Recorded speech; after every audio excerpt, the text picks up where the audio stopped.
Hi, welcome back. I'm Nate Moore. This is Excel video 102 in MooreSolutionsInc.com series on working with Excel in medical practice. We're playing with forecasting data again today. Remember, last time we graphed the monthly bill charges on our chart here, and we had through December with real data, and we were forecasting the next 3 months, January, February, March of 2011. There's a forecast function we walked through last time that got us a forecast for each of these months, which is telling us, by the way, where this line is that's going across as compared to what the actual data is. So if you look in April, the forecast is higher than the actual, and if you look in April, which is the fourth month, there's April, the forecast is 1,223,000, the actual is 1,182,000. So that's true. What I want to show you today is there are a number of ways to get this forecast number that Excel's using.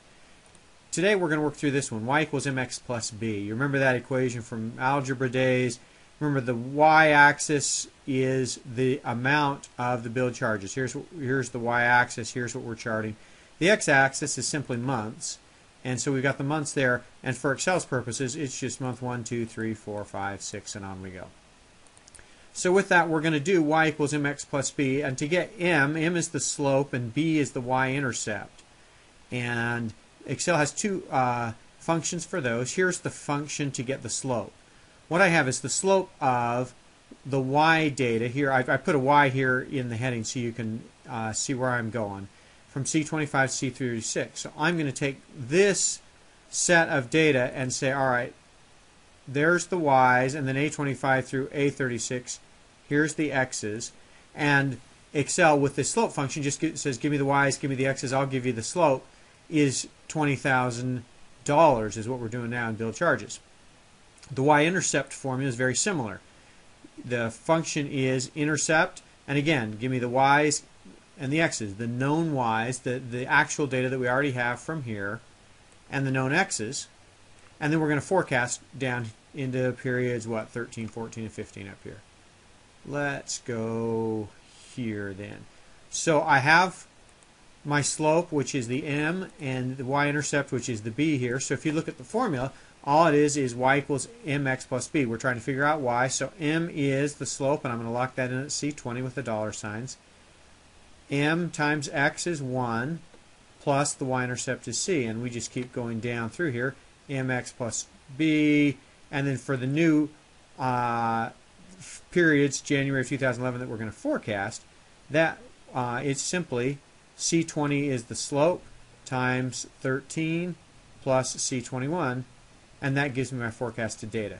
The last thing I want to show you in this Excel video is, you may remember R squared. This R squared calculation comes again back from the algebra days, and what we're trying to do is get a measure of how accurate or how close this forecasted line is to the actuals. How close is our forecast?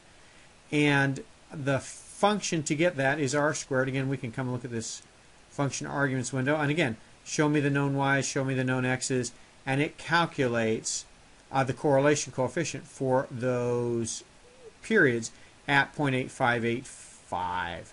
And remember, it goes from -1, which means there's a perfectly negative correlation, which means when A goes up, B goes down, all the way up to 1, which means when A goes up, B goes up by the same amount. And so with the 8585 as our R squared value, we can say that, hey, our forecast is going to be pretty darn accurate at almost 86%. And I'm going to say, hey, I don't need adjacent cells yet because I don't want to use my R squared on my forecast. I want to calculate it based on my actual and see how well my number is. That's what I wanted to go through today. Stay tuned next time. There's one more way to get these same numbers. It's an array formula, and you have to do something a little bit different to make an array formula work, and I've shaded these in blue and these in red. We'll walk through how that works next time. Thanks for watching.